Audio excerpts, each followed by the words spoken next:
Hey YouTube, this is the 14th episode of the Ukrainian Mercenary Series. It's being done in conjunction with the other podcasts on this channel, the websites, the books, the social media, and a whole lot more in order to increase and raise awareness for Miss Ashley Oosthuizen, who continues to suffer and serve a life sentence inside of a Thai prison cell that she was given at just the age of 21. And so if you have not already liked and subscribed, then please do that now, because she continues to remain the only reason why I am making these videos and why I was fighting in Ukraine in the first place.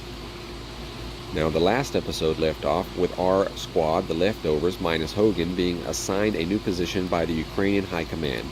They wanted us to go outside the northeast portion of the enemy-held village of Doroshynka and establish an observation post for 48 hours. During that 48 hours, we were also to clear a route through the mine-infested hedgerow leading to the north end of Doroshynka. Then, we would move into the north end of Doroshynka to two unoccupied buildings, which were reported to be unoccupied by the Ukrainian High Command.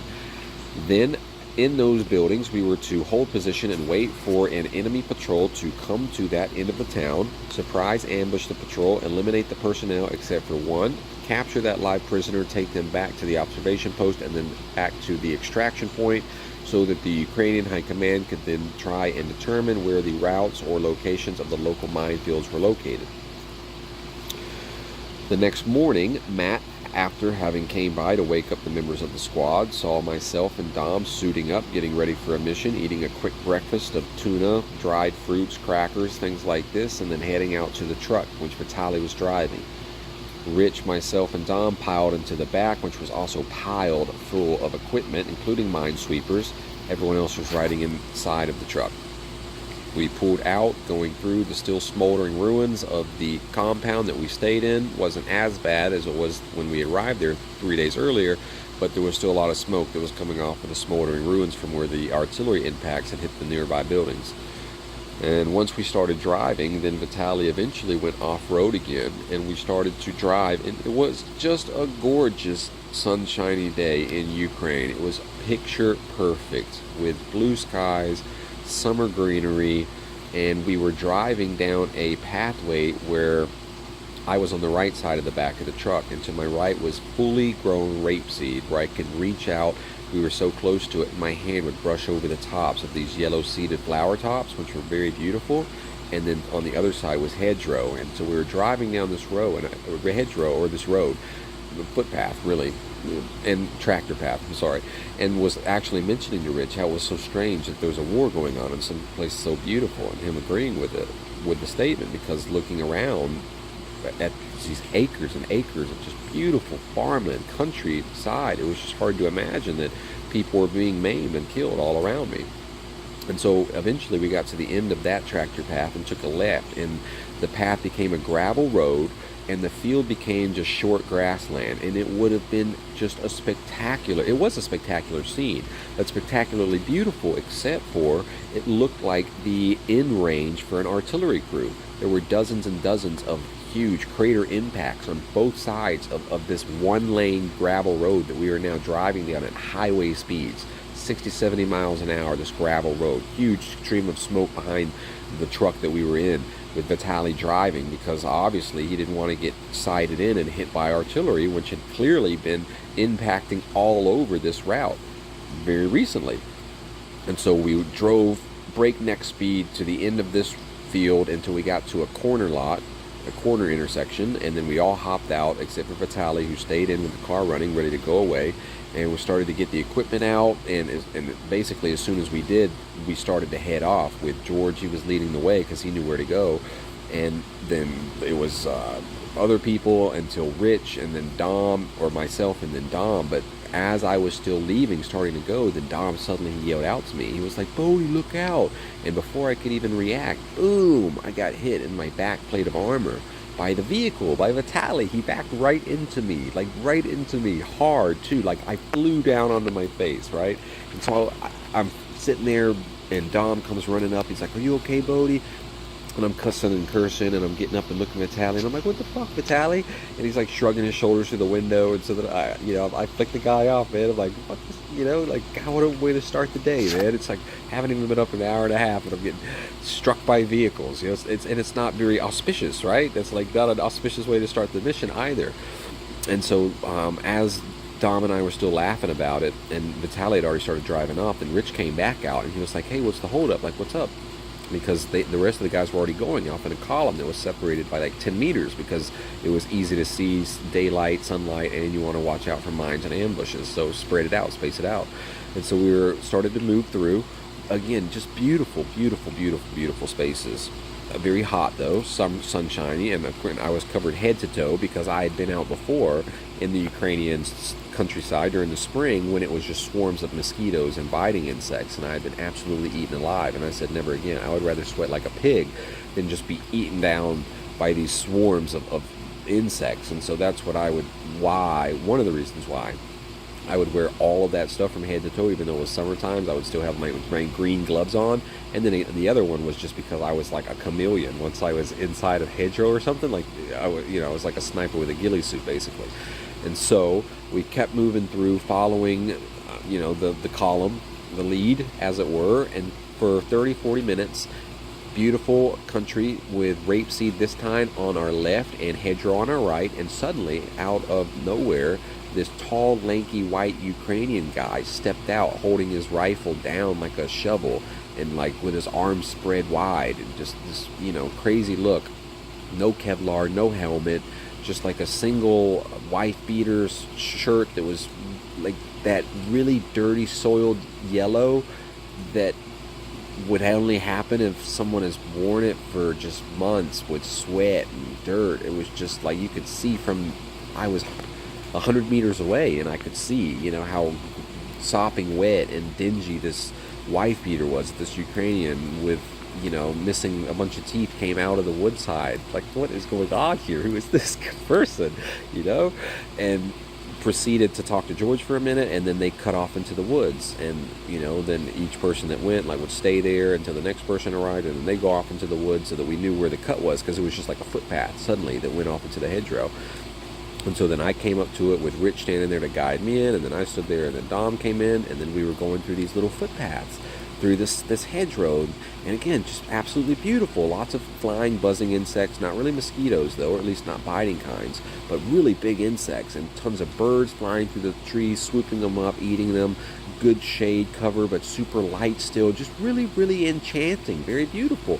And as we're walking through this spider network to a central hub, that was astounding, because it was like walking into a 19th century mining camp, except that it wasn't, because there were like nylon tents, and there were plastic waste piles, refuse piles, swarming with black flies.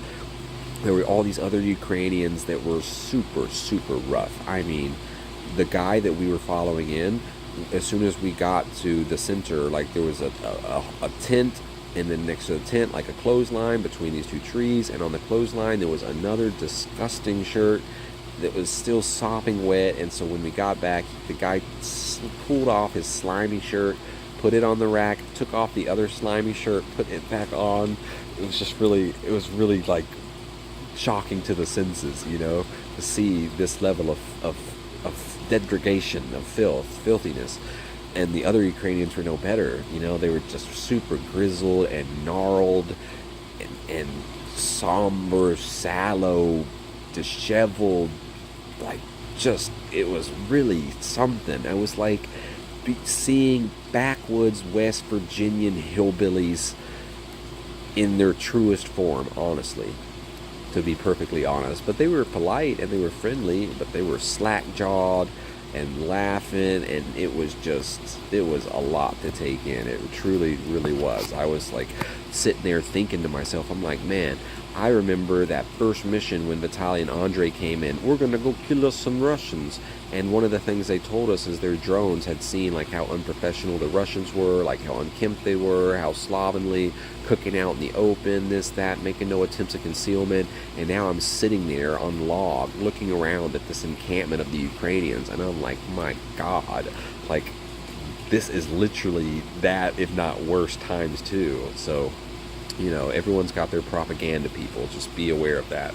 You know what I mean? Because I fell for the propaganda, and then here I am. And to be fair, like, I had never seen anything like that until I got out there, and I was like, my God, like, this must be the local militia defense force. I don't know what it is, but George told me that they had been out there 3 months without relief. 3 months. He's probably had not had a proper shower or a bath, which is why their clothes looked those colors. It was just raunch, man. I felt really bad for them to have been out there for so long. And another thing that was really odd and unique that I'd never seen before, they had a boot that was hung by a rope that they could pull up and down into the treetop. And so they would raise and lower this boot every so often, and there would be phones inside of it, like old Nokias. And I asked George what that was for, and he said that was how they got their Wi-Fi signal, by raising and lowering this boot that had all these cell phones inside so that they could match up to the Starlink. So it was, it was just really a really odd place to be. And we stayed there for 15, 20 minutes or something like that while George rendezvoused with the Ukrainian, getting some sort of intelligence about whatever, and the rest of us sort of taking a breather as it was, until we got the call to move back out and start heading towards the enemy. And so we proceeded back in the same formation, back in the same column, following the Ukrainian. We left out of the woods, the hedgerow, following these footpaths and trails. And then when we came out, again, it was just absolutely beautiful where we came out at, into this Ukrainian countryside where there were oak trees, a gap with one side wheat and another side rapeseed, and then there was hedgerows. It was just stunning.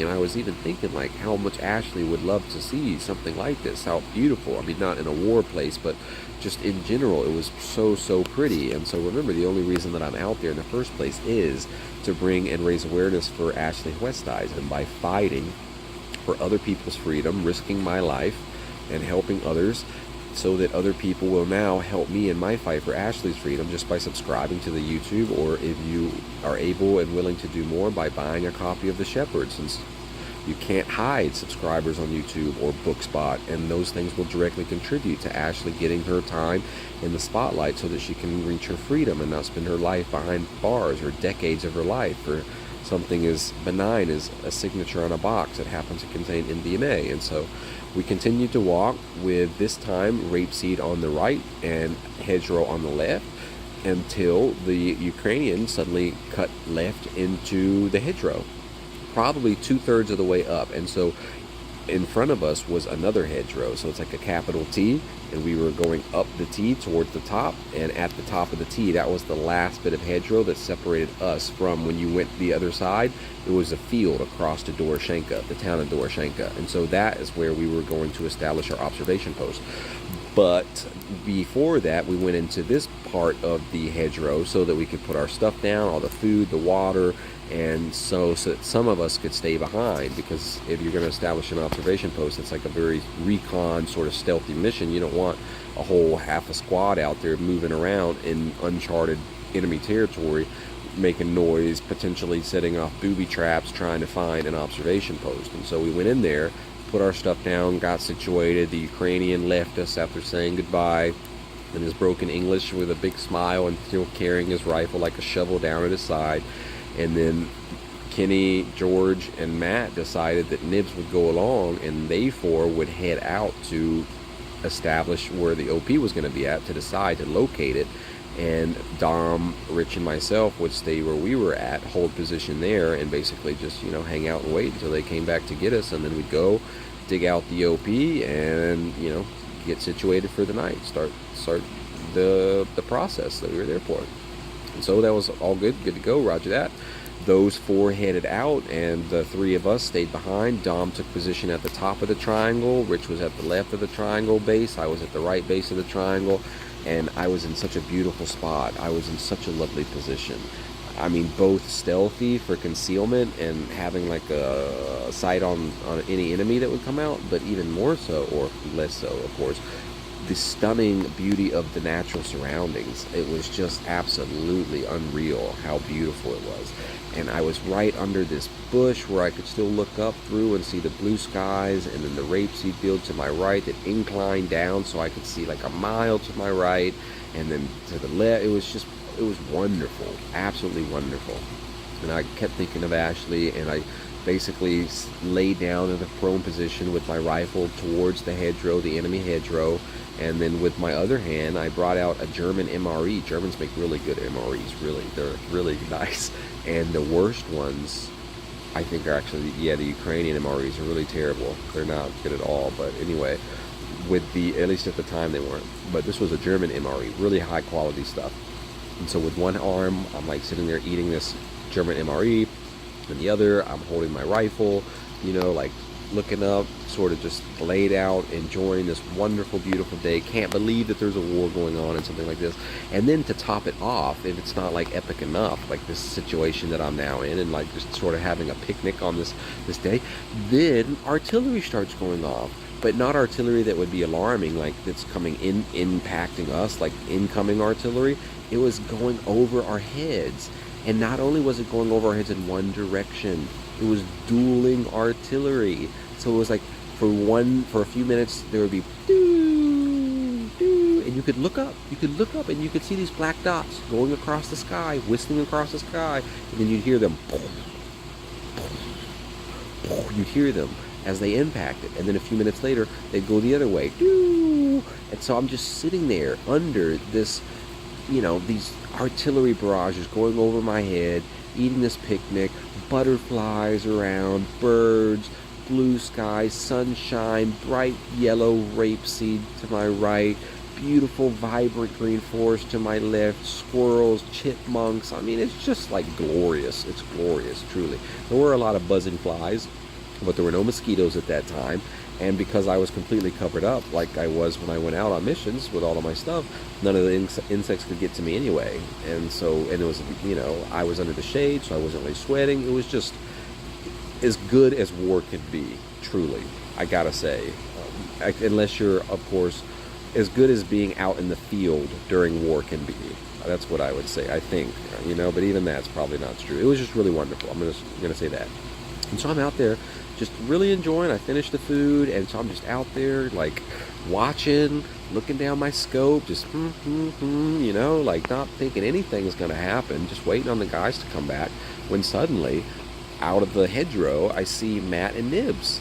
And Matt is coming, and he's like carrying Nibs, or he's under Nibs, under one arm, like clearly helping Nibs walk towards us. And so I'm watching these guys, and I'm like I can't believe it. Like, are you serious right now? Like what happened? Like, in this place, in this paradisical place, something has happened, right? Like I didn't even hear anything.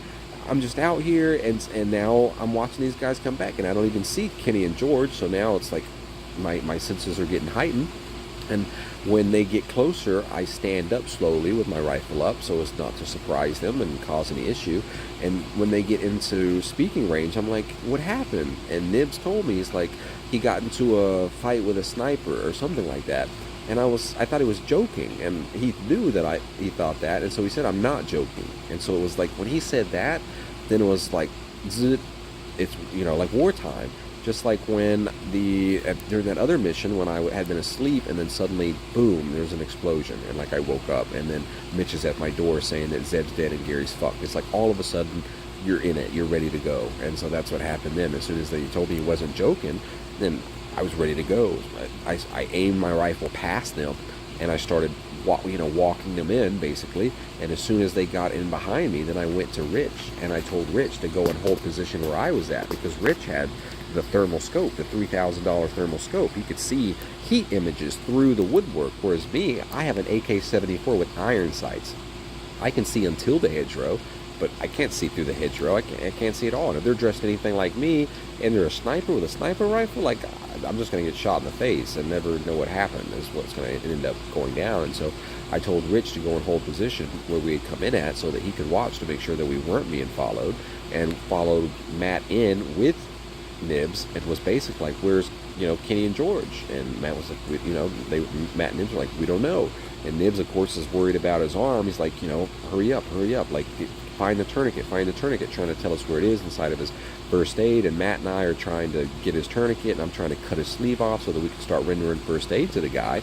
The blood's dripping down his arm, onto the dirt. He's staying calm, but he's getting lightheaded because he's losing blood, and there's a big hole in the top part of his arm, and so I'm like, okay, and Dom comes back. He's like, what happened? And we tell Dom, sniper, and so it's the same with Dom. Dom immediately, he didn't even say anything. He just turned around, went back, got behind the tree, took up a kneeling position, and just was quiet as a mouse. This big Polish bear just watching, waiting, just like Rich was over there. And then as I was helping Nibs to get himself, and as soon as I got him, then I started to get my weapon up too. And that's when Rich called out that he saw George and Kenny. He saw them coming back, and so that was a great relief, because when they came back, they weren't injured, and we asked him what happened, and Kenny was like, sniper mate, and George was already getting on the radio with Vitaly. He was speaking in Ukrainian, and Kenny was basically like, okay, let's get the stuff up, we got to go, we need to move out, let's leave the food in the water, because Nibs isn't going to be able to carry anything, just take what the water that you need, but leave all the other food that we brought for the 48 hours, leave all that equipment, just cover it up, and we're going to move out so that we can get Nibs medevaced. And so basically within 5 minutes, that's what we were doing. We were moving out of that position, except this time Rich was holding the rear, because Rich had the thermal scope and he was happy to do it. And so we left that time with Rich holding rear, and Dom actually went up front to hold for Matt and Nibs, because they were the three that were going out quickest. And then George, Kenny, myself, and Rich, we were following the rear behind them. And so we followed behind them back the way we came. Gorgeous day, beautiful day, sting of defeat, sort of like wondering what happened, still not really alarmed after we had made it a kilometer or so away, because by this time there was a lot of distance between us. It's very unlikely that some Russian's gonna be following us that hotly or anything The only real concern is artillery, because if they know that enemy soldiers are in the area, then they could just sort of start doing artillery. And we'd already seen driving in that area had been in fact targeted and hit by dozens and dozens of artillery strikes. So we were moving quickly, but not with, I would say, great alarm. It was just sort of to get Nibs out and just to to get out of there. It was a steady pace, and we got back to this beautiful cut where the two great oak trees were, sort of a four-way, took a rest, took a breather, looking around, and just can't believe it. Sort of started talking because George and Kenny started to tell Rich and I what had happened or what they knew, which wasn't a whole lot. And then, after 10-15 minutes, we got up and kept walking back until we got to the woods where the Ukrainians had been before. It had been like 3 hours that we had been gone, and now we were already back, except this time it was after, suffering this injury and this defeat, so as it were, or at least a mission failure. And so the four of us, we had to wait there because Matt, Nibs, and Dom, they had already left and gone all the way to the extraction point where Vitaly picked them up, took them to the hospital, and then a couple hours later came back and picked the four of us up. After the Ukrainian took us, they were very hospitable, these super, super rough people. They gave us tea and cookies and things like that, but it was just really, really crazy how they were living out there and how it was set up. It was just really, really crazy. I couldn't believe it. It was like some Afghanistan stuff or something that you would expect way out in there. But anyway, and so yeah, then that was pretty much it. We got back into the vehicle, and Vitaly hightailed it back to the silo where we went back underground to lick our wounds until it was time to go back to the orphanage. Except this time we were down Hogan because that was the last time Hogan was going out. He left to go home, and we were down Nibs because that injury actually ended up putting him out of the war as well. And so I think that's enough for this week. We will get into what happened next during the next episode, but if you have not already subscribed, please do that now. The only reason I was out there in Ukraine doing all of this was to raise publicity for Ashley Oosthuizen, who's serving a life sentence in Thai prison, and so we have to get her out before she's forced to spend decades of her life in absolute misery. So please, if you haven't already, like and subscribe. We'll see you again next week for the next episode, and free Ashley.